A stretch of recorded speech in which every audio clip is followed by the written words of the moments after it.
सब्जी ले लो। Excuse me, वो थोड़े पैसों से मदद हो सकती है क्या? पैसों की मदद? मैं कुछ समझी नहीं साहब, मतलब ये कि मुझे 400-500 रुपए की ज़रूरत है।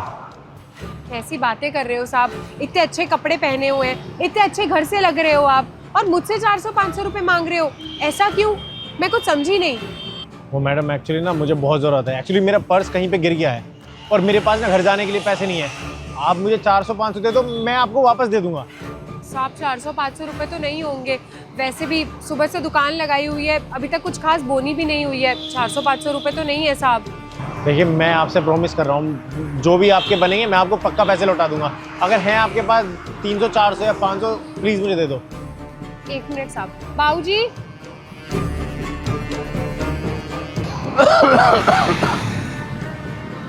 हाँ बेटा।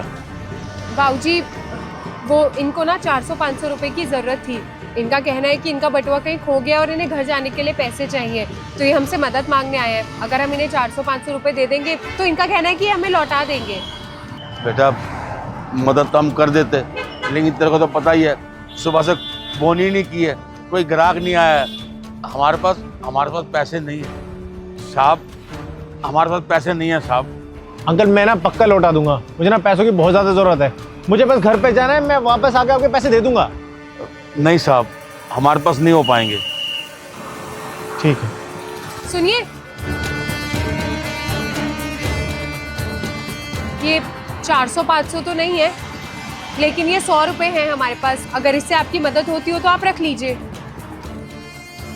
Are you sure? मतलब आपको कोई दिक्कत तो नहीं है ना? आपके पास 100 ही रुपए हैं, वही मुझे दे रहे हो आप। देखिए, कोई बात नहीं, आपको इस समय मदद की ज़्यादा ज़रूरत है। आपके पैसे रख लीजिए, हो पाए तो वापस लौटा दीजिएगा, नहीं तो कोई बात नहीं। पैसे जिसकी किस्मत के होते हैं उसके पास पहुंच ही जाते हैं। कोई बात नहीं बेटा, रख लो। ठीक है। बाबूजी, सुबह से सिर्फ 100 रुपए की कमाई हुई थी, वो भी उन साहब को दे दिए। आपको तो पता ही है हमारे ऊपर कितनी मुसीबतें हैं, कैसे सब होगा। कोई बात नहीं बेटा, तू चिंता मत कर। तूने किसी की मदद की है ना, अच्छा किया। वो ऊपर वाला है ना, वो सब देख रहा है, सब अच्छा होगा बेटा। बाबूजी, आप बैठ के आराम कीजिए, मैं ठेला संभाल। ठीक है बेटा। सब्जी ले लो, ताजी ताजी सब्जी ले लो। कबीर, यार मुझे एक बात समझ में नहीं आई। तू बहुत ही ज़्यादा अमीर और बहुत ही ज़्यादा अच्छे घर वाला आदमी है तू।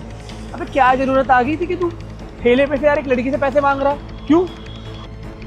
अरे मैं तो बस ये चेक करने गया था कि वो मेरी हेल्प करेगी या नहीं। एंड गेस व्हाट, उसने मेरी हेल्प कर दी। हेल्प?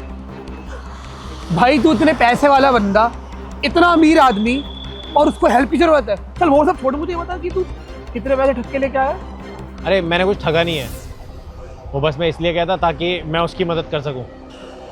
मदद करनी थी? कुछ समझा नहीं मैं। बाबूजी, मैं पूछ रही थी कि आपने शर्मा अंकल से पैसों की बात की। वो मकान मालिक रोज़ रोज़ परेशान करता है, रोज़ किराए के लिए पूछता है, और अगर हमने उसे अब किराया नहीं दिया ना तो हमें धक्के मार के घर से बाहर निकाल देगा। सब्जी की ठेले से इतना नहीं हो पा रहा है बाबूजी कि हम उसका किराया भरे। 3 महीने से उसका किराया नहीं दिया है, अब तो वो हमें घर से बाहर ही कर देगा। आपने शर्मा अंकल से पैसों की बात की, वो मदद करेंगे? बेटा हम गए थे उनके पास पैसों के लिए, लेकिन उन्होंने देने से मना कर दिया। बोले कोई चीज़ गिरवी रखोगे तो ही पैसे देंगे।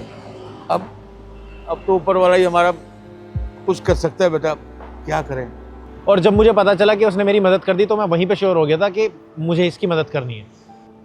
बेटा एक बात तो मान गया मैं, तू पैसों से ही नहीं, तू दिल का बहुत अमीर बंदा है भाई। और आज मैं तेरे से सीख लेता हूँ कि आज के बाद मैं भी हर एक गरीब की मदद करूँगा। अच्छी बात है, चल अभी एटीएम चलना है, पैसे निकाल कर ला। हाँ चल चल चल चल। हाय, ये आपके 100 रुपये। 100 रुपये? लेकिन साहब इसकी कोई ज़रूरत नहीं थी, बस 100 रुपये ही तो थे। और सच बताएं तो हमें उम्मीद भी नहीं थी कि आप ये 100 रुपये वापस करने आएंगे। आजकल के ज़माने में कौन किसी के बारे में इतना सोचता है। रहने देते साहब आप, कोई बात नहीं। अरे थैंक यू सो मच, आपने मेरी मदद तो की। और वैसे मुझे इन 100 रुपये की ज़रूरत नहीं थी। हमारी मदद करनी थी मतलब साहब, हम कुछ समझे नहीं। और ये 2 लाख रुपए। 2 लाख? लेकिन साहब ये 2 लाख रुपए आप हमें क्यों दे रहे हैं? वो एक्चुअली मैंने आपको और आपके पापा को बात करते हुए सुन लिया था। आपको इन पैसों की बहुत ज़्यादा ज़रूरत है, क्योंकि आपके पास तो पैसे थे भी नहीं, तब भी आपने मेरी मदद कर दी। साहब हम कुछ समझे नहीं, आप कहना क्या चाहते हैं? नहीं नहीं साहब, 2 लाख रुपए बहुत बड़ी रकम होती है, हम आपसे ऐसे 2 लाख रुपए नहीं ले सकते। और हमारा तो एक छोटा सा सब्जी का ठेला है, शायद हम पूरी जिंदगी भी मेहनत करेंगे तो आपके 2 लाख लौटा नहीं पाएंगे। अरे ये मुझे वापस नहीं चाहिए, ऊपर वाले का दिया, मेरे पास सब कुछ है। मैं बस आपकी मदद करना चाहता हूँ। ये इसमें आपका मकान का किराया और आपके पापा का इलाज दोनों हो जाएंगे। किराया भर देना? लेकिन साहब आपको ये बात कैसे पता? हमने तो आपको ऐसा कुछ नहीं बताया। वो असल में जब आप बात कर रहे थे ना, तो मैं यहीं पे खड़ा था और मैंने सुन लिया था। और बस मैं ये देखने के लिए आया था कि जिसकी मैं मदद कर रहा हूँ वो दूसरों की मदद करता है या नहीं। और आपके पास पैसे नहीं थे, उसके बाद भी आपने मेरी मदद कर दी। So thank you so much. और प्लीज़ ये रख लो। लेकिन साहब वो देखो मेरी बात सुनो, क्या कहा था तुमने? जिसके नसीब में पैसे होते हैं वो उस तक पहुंच जाते हैं। तो ऊपर वाले ने मुझे जरिया बनाया और देखो तुम्हारे पास तक पैसे पहुंच रहे हैं। तो प्लीज़ ये रख लो। आपका बहुत बहुत धन्यवाद साहब। हमें नहीं पता था कि आज भी समाज में इंसानियत जिंदा है। लोग सही कहते हैं, भगवान अच्छे लोगों की मदद किसी ना किसी रूप में कर ही देते हैं। आप वो फरिश्ते बन के आए जिसने हमारी मदद की है। इन पैसों से बाबूजी का इलाज भी हो जाएगा और हमारे सर से छत भी नहीं जाएगी। बहुत बहुत धन्यवाद साहब। हम आपसे वादा करते हैं, हम दिन रात मेहनत करेंगे और जल्द से जल्द आपके 2 लाख रुपए लौटाने की कोशिश करेंगे। देखो पैसे नहीं भी लौटा पाओ तो किसी और की मदद कर देना, ठीक है?